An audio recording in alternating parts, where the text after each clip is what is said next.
Well, you're finally here. What kept you? Is journeying into the netherworld by circumventing liminal space too tricky for you? Well, you're here now. Make yourself comfy. Grab a whiskey and bend an elbow, let's watch the show. Settle in, it's gonna be a long night.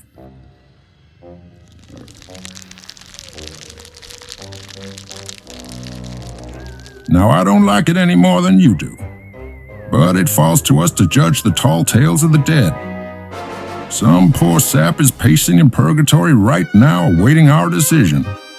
A thumbs up from us sends him happily to the Elysium fields and that perpetual good time hoedown. Or writing a snarky comment sends him the other way, into the everlasting badlands.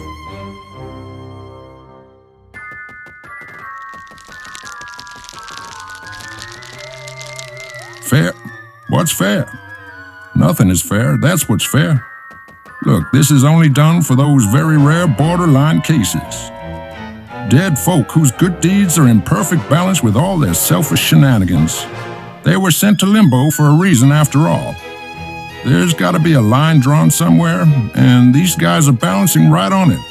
So we get them to tell us a story. A story reveals character. We can judge him on that, I guess. Seems to me you have a better chance of catching a weasel asleep than grasping this.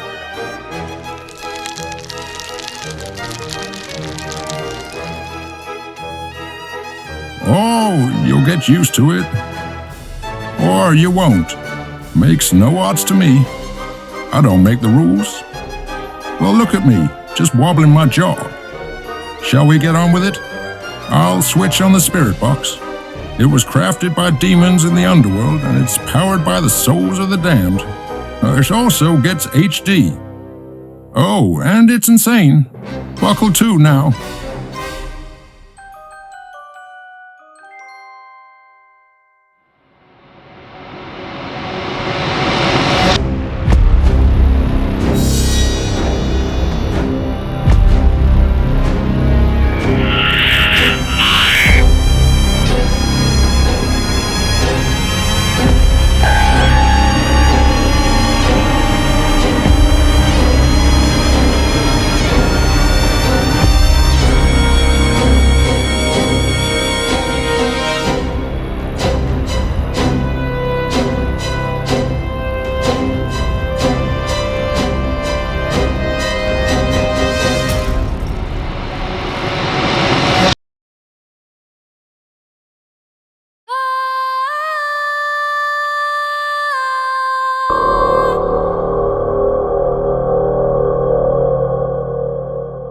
Every 13 years.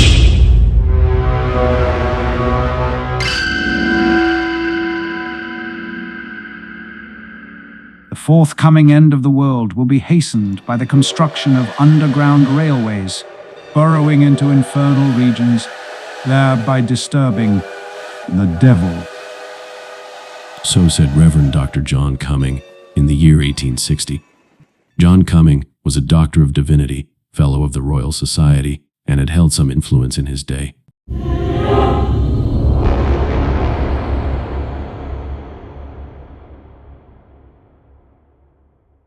Carter's fingers drummed idly on the keyboard. What with late lectures, preparation and marking, free time was mostly after 10 p.m. and weekends. He was 45 and unmarried, and some would say it suited him. To his students he was considered witty, occasionally brilliant and always effective. His colleagues found him polite, preoccupied, unambitious, almost reclusive. He'd been a Scale 1 lecturer in history since he'd joined the Institute of Higher Education in 1975. He was tired, but there was no time for that. It was May 28, 1996. The bitch would be rising tomorrow. A 26-year sentence was enough. He couldn't afford to get it wrong again. Next time he'd be 58. No, there'd be no next time. In the darkness of tomorrow night, he'd kill her. With the mouse, he clicked on File Psychedaniel. The text appeared. Psychedaniel, the 13th order of vampiry. Psychedanials possess an affinity with Earth and are capable of moving through it at immense speed. When dormant, they appear to hover in the small crypts or sarcophagi that are created when they choose their place of rest. Cicadanials are active only at 13-year intervals when they rise and seek their victims.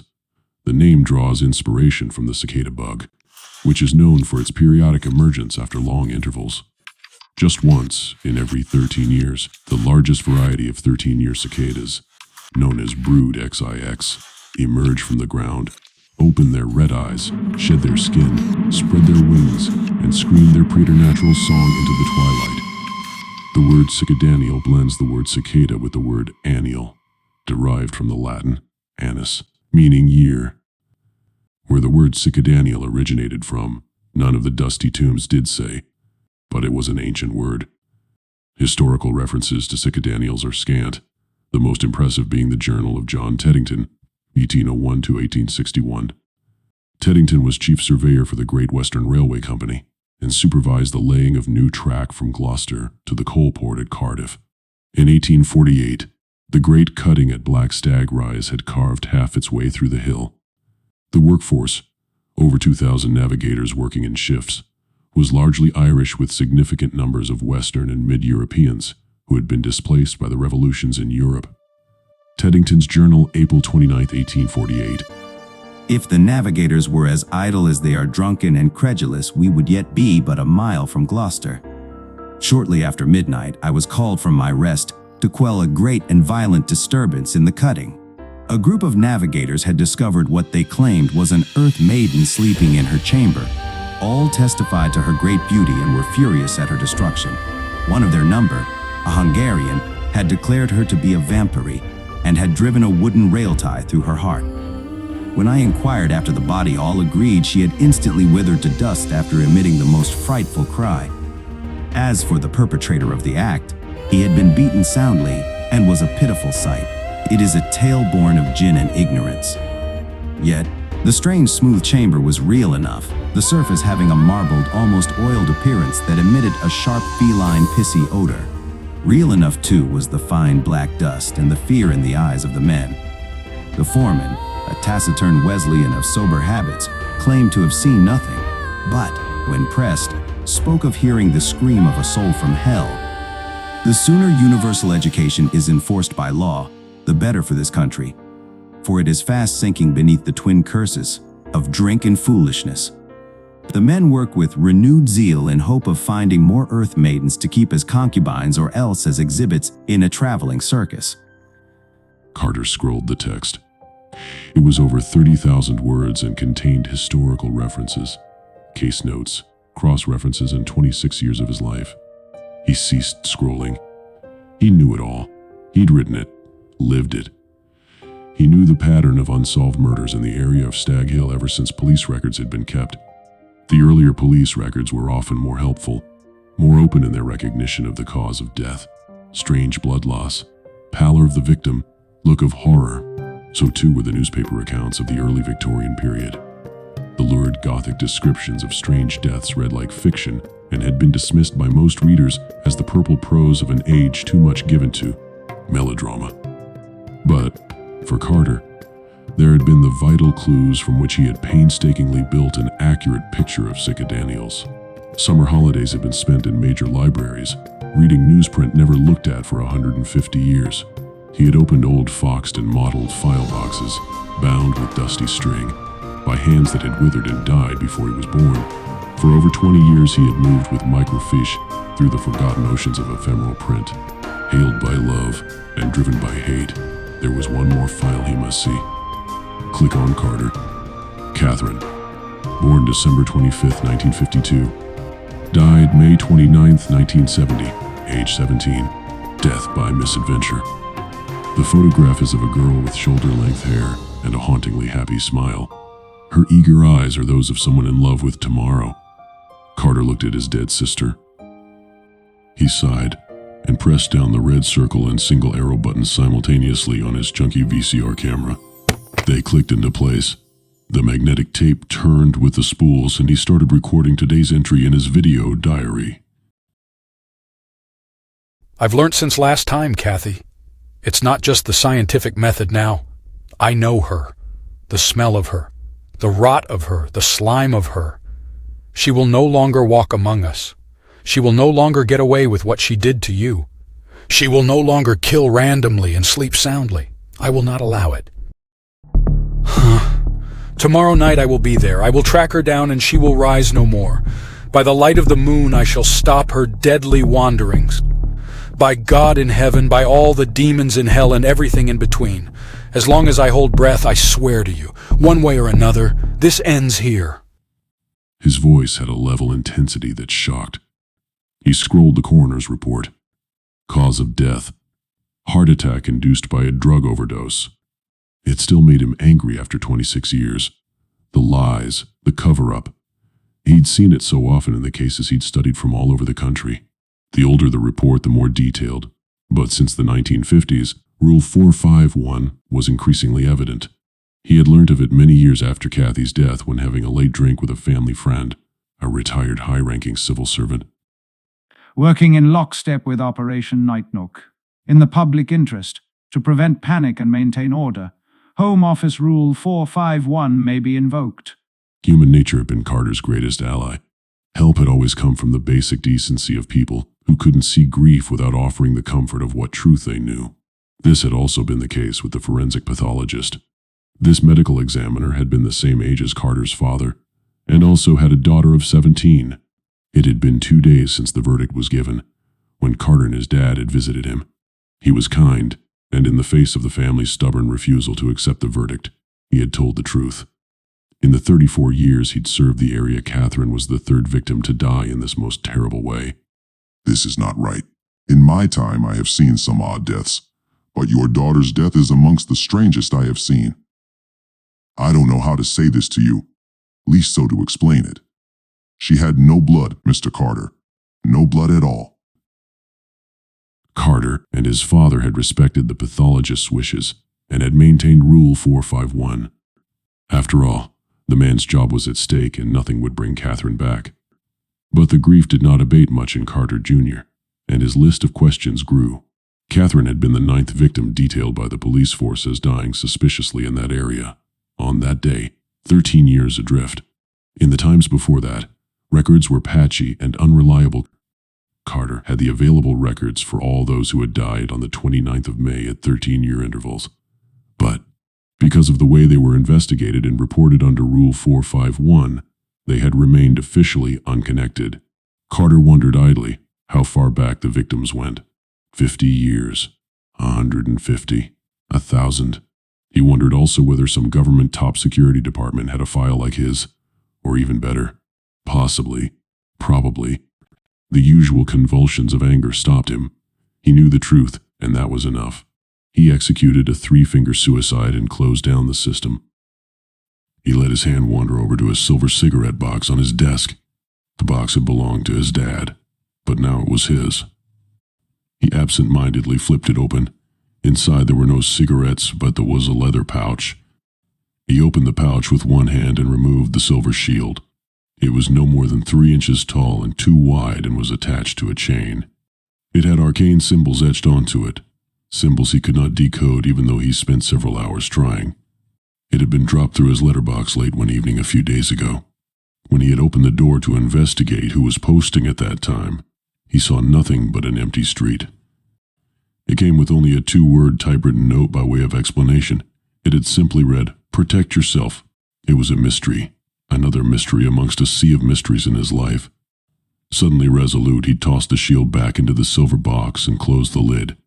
He could not think about that now. He'd phone the college tomorrow and say he was ill. He would then check the equipment in the morning and walk up to the Cops' Hill in the evening. The next day, the flare gun wavered in his right hand. He jumped into the spread-legged, 2-handed grip he'd learned. The phosphorus ball would fly straight for 30 feet in still conditions. In a light wind, at that distance, it could deviate by nearly a yard. He pulled the trigger.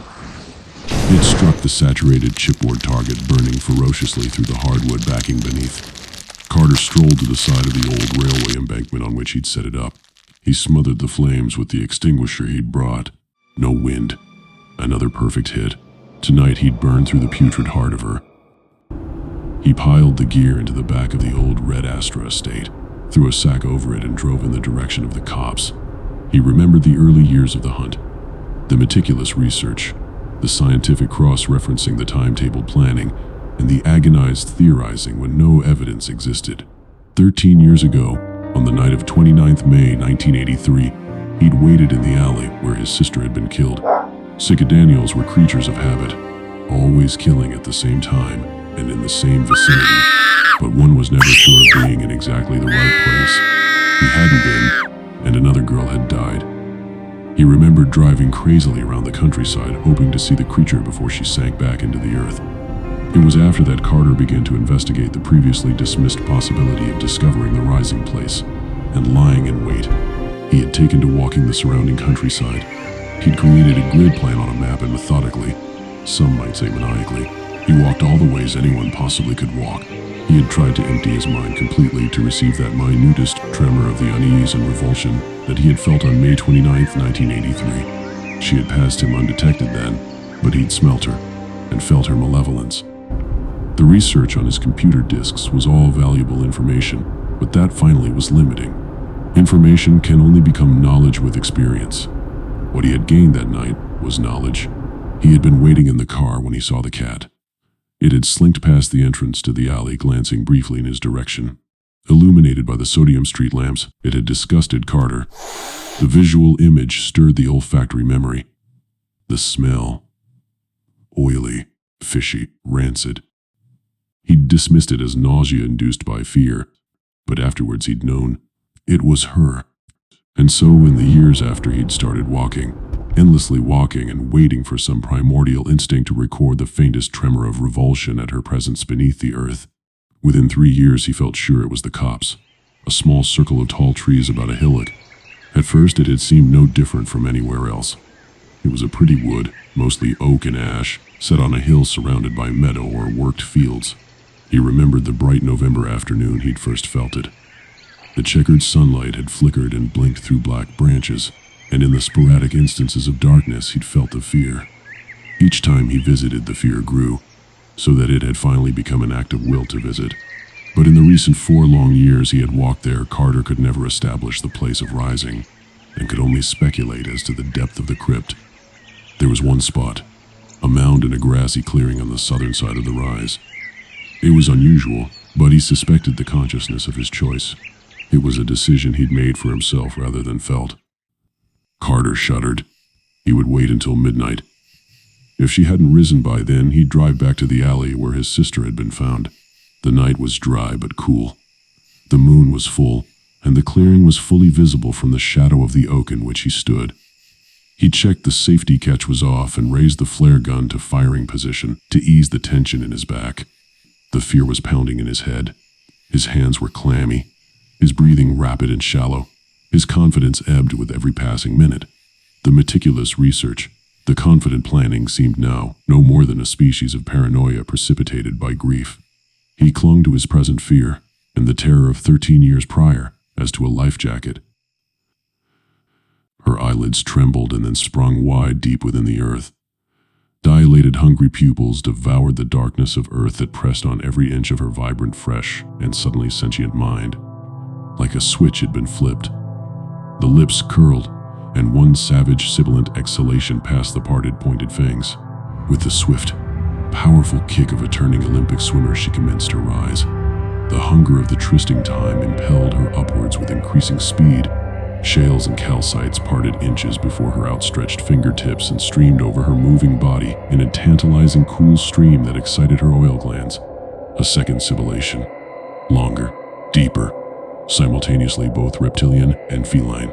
Shales become sands, become clays, become warm earth, roots and grasses, and then an ecstatic hiss through parted teeth marks her rising. 13 years for the psychedanial have passed like so many seconds, but the ancient hunger of her waking is keen. As she walks down to the western edge of the copse, there is time to breathe the darkness of the night. Time to feel the decomposing rags of her dark silk shift ride languorously over her thighs and upper arms. Time to thrill to the lusting of the tryst. Years of earth, mud, worms, and beetles fall away. She stops. Her face rises to the moonlight as she searches the upper branches of a large elm tree. The rooks roost in silent rows, her eyes focus on one. The black silken shift seems a swirl of darkness that lifts upwards to the Rook. The still night is torn with cawing and the sudden flap of wings as the rooks burst through leaves and twigs. The close mingled stench of cat and lizard had caused panic. Only one bird remained. It stretched its wings experimentally, then almost languidly commenced its flight towards the town. The sounds from the west side of the cops panicked Carter. The west side. God damn it, he'd missed her. The fear had made him shake, but the stumbling run through the wood and back to the lane brought a semblance of normality and focus.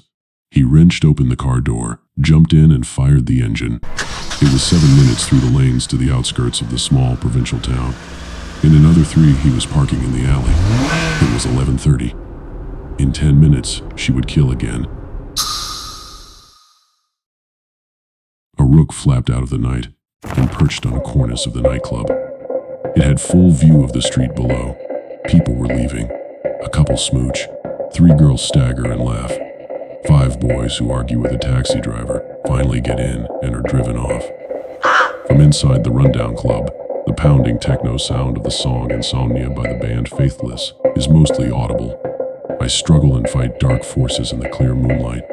Without fear, insomnia. I can't get no sleep. The lyrics reverberated.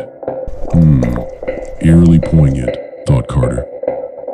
20 yards away, in the lane alongside the disco, Carter listened and tightened his grip on the flare gun. The tension was too much. Stay in the alley or try and patrol the vicinity. Ritzy's would be closed in 10 minutes. The night Kath died, the club had been called the Moonraker. She had gone to see a young Black Sabbath gig. This was before the band had become famous. Years earlier, the club had been called the Embassy. Before that, the Tivoli, and then before that, the Adelphi Theater. What had the Psychedaniels seen in her time? How far back did the killings go? Carter thought of the old town with its Victorian Hall, Regency Square, Tudor Merchant's House, medieval gate, Roman bath, and ancient standing stones. When did she start her ungodly visits here?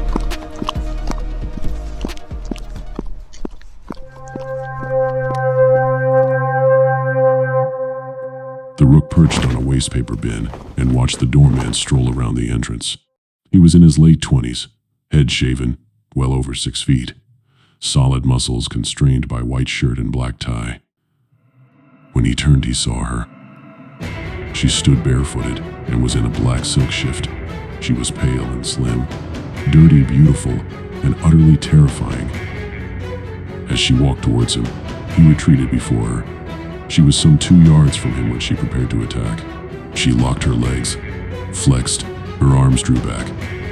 He watched her lips open in a snarl to reveal her fangs. Her odor dilated his nostrils and made him flinch. The otherworldly hiss, as she launched herself toward him, was the last thing he ever heard.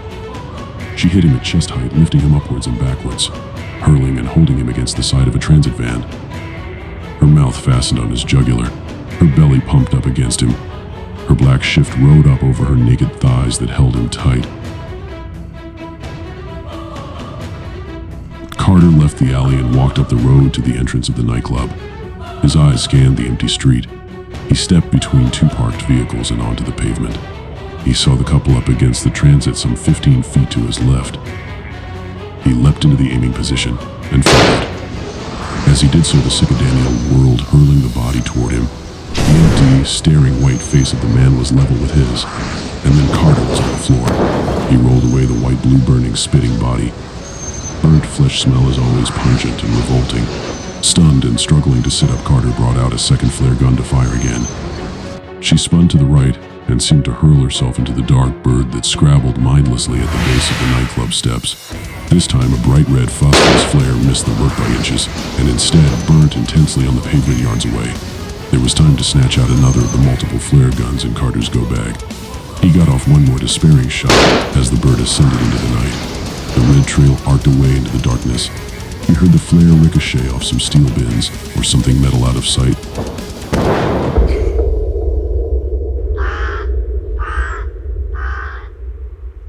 Carter ignored the one-way system as he drove through the medieval gatehouse and out into the country. He would be at the cops in under 8 minutes. If he was right, she'd risen on the western edge near the rookery where he usually parked. He ran up through the lower slopes of the wood. The smell told him he was close. Then he saw it. Some 6 yards to his right was the rising place. The curious, marbled, glowing lava-like earth at the lip was unmistakable. He'd got there first. He slipped into the shadow of an oak tree. She came walking upright in the moonlight, arms loose and heavy at her sides.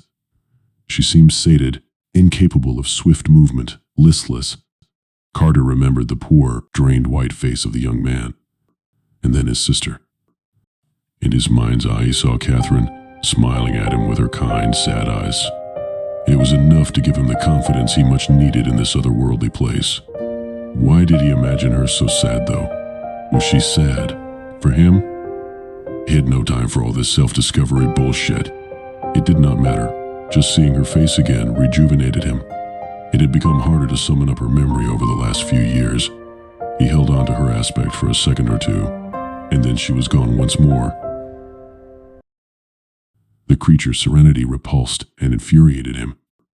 He stepped into the clearing, and without a word, aimed then fired. The gun's explosive noise rocked the quiet glade. With terrifying speed, she turned and leapt. The flare caught her right hand. It became intense white-blue light that illuminated the resting place. Her screams of pain and rage filled the copse. She clutched at her right wrist with her left hand, and that too ignited. She fell back screaming in anger at her flailing, handless arms. She became still.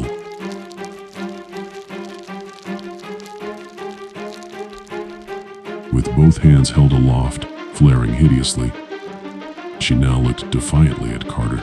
Her eyes held a depth of hatred that made him draw breath. How dare you waylay me? I am she who slumbers in the deep. I am patience, bloody and terrible. I am she who waits. Who are you to impose yourself on my sacred trysting time? Tiger, tiger, burning bright in the forests of the night, what immortal hand or eye could frame thy fearful symmetry? You are that tiger. I am Raiden Carter. Carter is the name I shared with my sister Catherine. You took Kathy's life when she was just 17. You should remember her because for you, it must seem like just 3 nights ago. It has been 26 years for me. I have filled every one of those empty days learning your ways and calculating how best to destroy you. Your killings cannot go unchecked. Your punishment is long overdue. I am the judgment and you are the damned. Alaya yaktarest. The die has been cast. When I rise, they will die for me. It is their honour to do so, and in that minute of their death they are truly loved by me. That is my gift to them. Your sister's blood preserves my splendour. I am unique and timeless. Your mayfly existence cannot compare with mine. I am the dark goddess. Now go and age while I nestle in the bosom of my Mother Earth. Maybe we'll meet again when you're old. Maybe not. Your time on the Earth's crust is random and short. I'm not sure why you bother. Sport for the dark gods is all you are, all you have been and all you will be. You are merely the dust beneath my feet. Now vex me no longer. To the earth I return. She gave a hiss of rage, and the ground beneath her feet seemed to undulate, liquefy, and she sank to her waist in the grassy clearing. The burning stubs of her wrists were suddenly extinguished in the earth, and she was underground once more. Darkness, silence, moonlight. Carter's sense of failure was absolute. She was gone, sunk 13 years deep in her filthy crypt. His hands fell to his side. His head was bowed in defeat. Utter exhaustion enveloped him. Suddenly, the cicadaniel rose screaming through the earth at Carter's feet.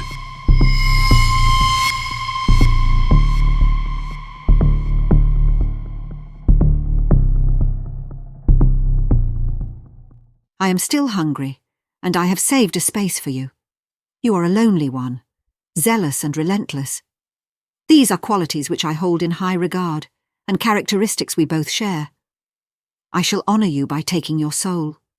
You need not toil with your terrible vengeance for one night longer. You have earned my last embrace. Come, let me love you, and bring you death. And as you like your Latin, acta non verba. Her open hissing mouth was level with his. Her demonic serpentine eyes stared into his with no humanity. Predatorial, dead eyes. The stench of her breath and body enveloped him. Her handless arms embraced and held. Her fangs moved towards his neck. This was the end for Carter.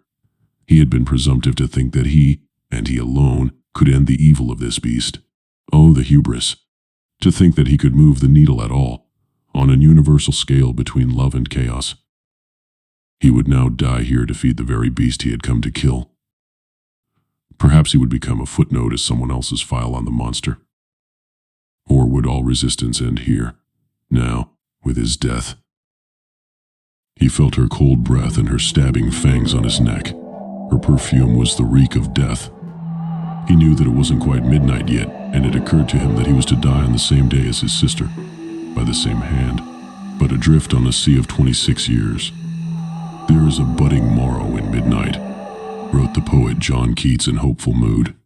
But Carter was sure he would never see the dawn, never see the wrongs put right, never see his mission complete, never be able to say, "There now, Kathy. It is done. You can rest in peace." The bites went deep, but oddly it didn't hurt. There was a lot of blood, yes, but only a little pain. In fact, there was a psychedelic side effect to the blood loss. Perhaps he was being drugged by the bite, as well as drained. He glimpsed strange images in the woods, blurry visions no human should see. He felt he was peering into some vast fissure in time and reality. Weird night things writhe and thresh in the dark. Horrors, deep, and specters swift, he saw out of the corner of his eyes, never lasting long enough for his full gaze. He had the sense the world was larger, weirder, and even more disturbing than he had envisioned previously. And for a man who had seen what he had seen, that was saying a lot. For the first time, he felt the crushing weight of infinity. He looked around with new eyes, and a whole forest full of old eyes looked on back at him. The forest swarmed with transcendent life that had previously gone unnoticed by him. Small, strange forest creatures darted hither and thither with agendas of their own, occasionally startled, but in the main, barely acknowledging his presence, whilst other unfathomable things regarded him coldly, dispassionately from the shadows. He could see them now, or more accurately, feel their presence. Carter had reached the boundary of sanity and was gazing into the lands beyond. The forest howled, and the tall, shadowy oaks oozed not sap, but a glossy crimson blood. Horrifically, it seemed as if the very trees were made of meat, glinting wet in the mottled moonlight. The branches reached out like tendrils. Neon green and lilac pink bioluminescent gases gathered, danced, swirling in the dark, and then dissipated just as swiftly, their sentient lifespans short and unknowable.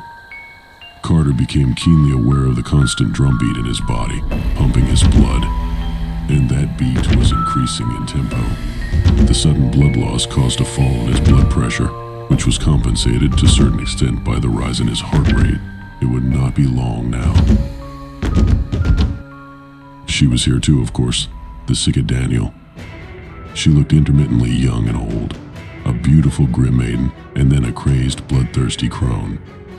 But there was something else here as well, something even more disturbing and demonic in the dark.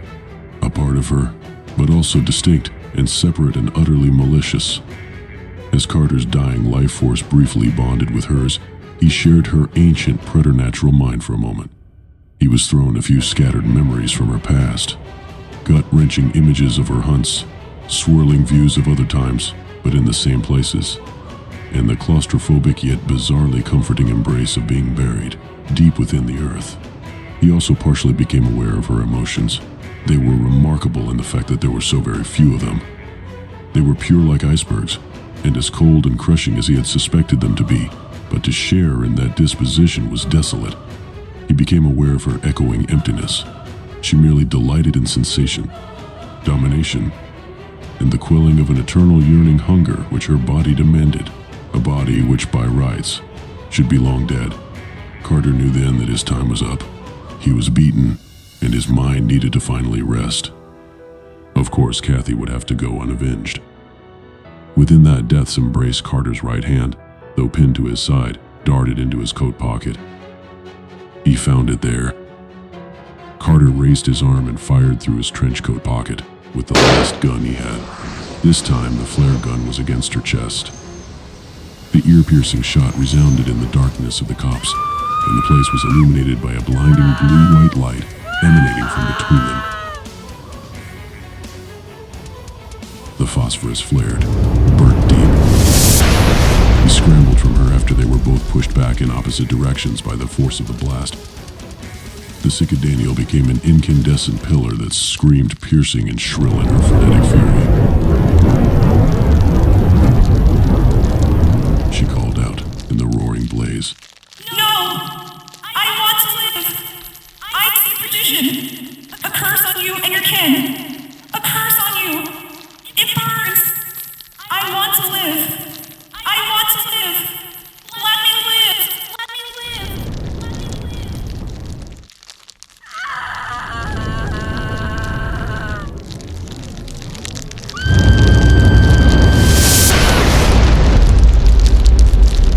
Her voice was snuffed out by the inferno. It was quiet. Just the crackle and spit of burning could be heard in the night. Carter was relieved.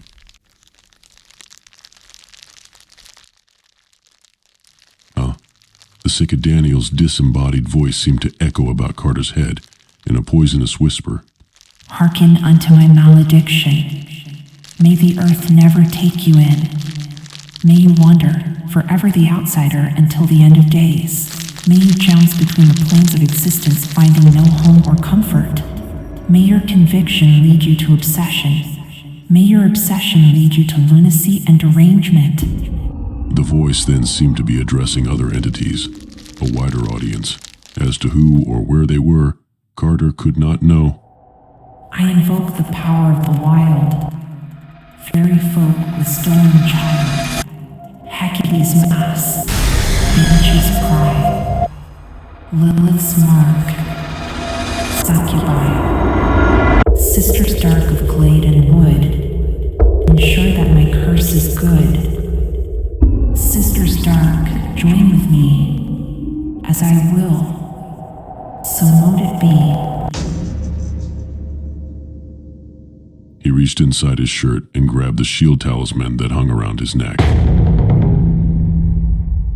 He defiantly held it aloft above his head. He shouted towards the flames. Silence. I defy your retaliation. I reject your reality. You have taken enough from us. You shall bother us. No more. Don't you get it? You get nothing. You win. Nothing. Be silent and diminish. I exile you from life. Be gone. There was a sudden short gust of strong wind, and the whisper was cut dead with a flash and a scream from the pyre. No! She burnt bright in the circle of trees that cast out their shadows in a wheel pattern from her sun at the center. She was lit up like a display firework in the darkness for a moment. And then, slowly, she collapsed inward and extinguished. All the hate had been burned up. The place was swamped by an inrush of darkness. Silence. Moonlight returned. Carter looked down at the glowing red, black sooty embers and gave them a kick. They sparked up for a second and then died down again. The anger that had possessed him for 26 years had gone. In its place was grief. Grief unbearable in its simplicity, reassuring in its humanity. It is over. Sleep well now, Kathy. We are finally free of her. You can move on. And I guess, so must I. Sweet dreams, my sister. May you find some peace. He said simply, and stood there in the glade alone, until the first red of dawn seeped splendid into the starry sky.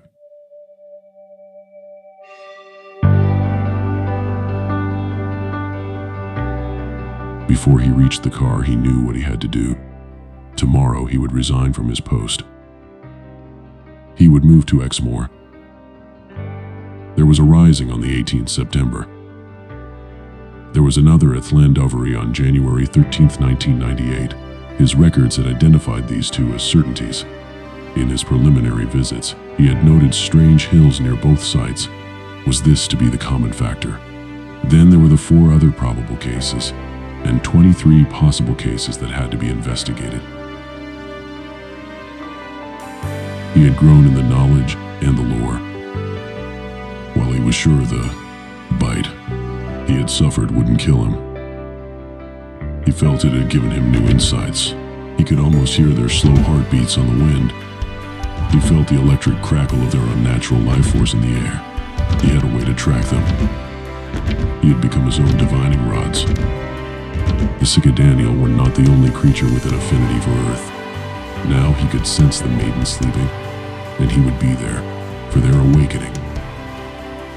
Oh, he had a lot of walking left to do. A lot of walking.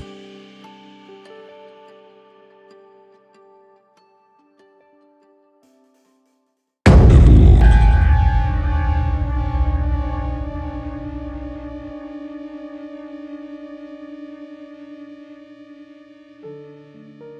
In the years that followed the events of May 96, Carter's mood lightened a couple of shades. He never had been of a bright and sunny disposition, but there had been subtle changes, like winter slowly surrendering to spring, a few green shoots in the cold. He was no longer a lecturer in his dusty school. He now wrote his own historic guidebooks, which were mainly sold in quaint touristy gift shops. The Bloody Truth of Dartmoor, Ghosts and Folklore of Newcastle Emlyn, and Haunts of the Isle of Wight. You know the type of thing. This, of course, gave him perfect cover to investigate areas of interest. The locals didn't bat an eye when talking to the author about strange occurrences and local myths. Even his many eccentricities were forgiven, as being just part and parcel of being a writer. He published his own books and supplied the shops himself under the company name of the Earth Maiden Press. He made a modest living from it, and anyway his wants were not many. Although it was a grim sort of life, at least it was a life. The weight of settling the score for his sister was off his shoulders. The act of the hunt had become a vocation. All victories now were a bonus. He'd offed 3 more monsters since that night in the woods. It was touch and go sometimes, but so far he had managed to walk away with his life. Carter still had quirks. He would not have a haircut until the day after a successful hunt. Whenever he looked into the mirror, his hair length would show him how much time had elapsed since he had put one of them down. It was a visual reminder that he should not stagnate and become too complacent. He even got himself a dog. He called him Nada. Initially, it was just a cover for his long walks so the normies didn't ask questions, but he found himself becoming attached to the scrappy fur face. He never talked down to the hound, but always addressed him like a human, albeit a quiet, stoic one. Although odd to some, it resulted in the eager border collie amassing an understanding of over 1,000 words. As a private joke, Carter had given his dog the surname of Cat. He liked to think that the dog enjoyed the linguistic contradiction. After all, he had discussed it with him, and had attained the mutt's approval. Carter, along with his 4-legged companion, not a cat, could be seen walking all hours of the day over the countryside. They were doing research together. However, this good boy was never taken on hunts. On the night of a hunt, Nada would stay with a friend, Carter's retired civil service buddy, just in case, well, you know. Then the next day, Carter would go for a haircut, and then pick up the dog who was always bouncing with joy to see him. And Carter was glad. It was this shift into a more positive state of mind which helped Carter do something he had been putting off for nearly 30 years. Kathy always used to carry around a cheap white plastic camera held together by gaffer tape. There were a number of her films he had not developed. A few days ago, he had gathered up the 3 rolls of film stored in their little metal tubes and taken them to the chemist who would send them off to be turned into 6x4-inch photographs. Today, they were ready for collection. He made his way to the shop past all the trick-or-treaters. He wondered idly if people would celebrate Halloween if they knew the horrors in the night were real. He reasoned that on some primal level they did know. That's why the pagan traditions were kept alive. Subconscious cope. Carter with his stomach knotted up with foreboding and existential dread, brought the photos home to view. He was nervous. He knew that viewing these snaps of his sister, back then alive, would stir in him strong emotions of love and loss. But he was ready. He laid them out on the table, and he felt the full weight of the passage of time. To see his sister so alive and vibrant was joyous, and not nearly as upsetting as he thought it would be. But then he caught sight of something he could not understand, something that raised more questions than it answered, something impossible. In various pictures of his sister in pubs, out with her friends, he saw it. Around her neck, she wore the talisman. He grabbed the silver amulet out of the cigarette case on his desk just to make sure. Nada howled with concern at his master's sudden movement. Yes, there was no mistake. It was the same one. The same tarnished shape and size, same arcane symbols, the same silver chain. He felt a bit sick. He felt a bit woozy. His hand tightened around the shield. How could this be? One thing was for sure, though. Carter would find out.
Until our paths cross again, happy trails.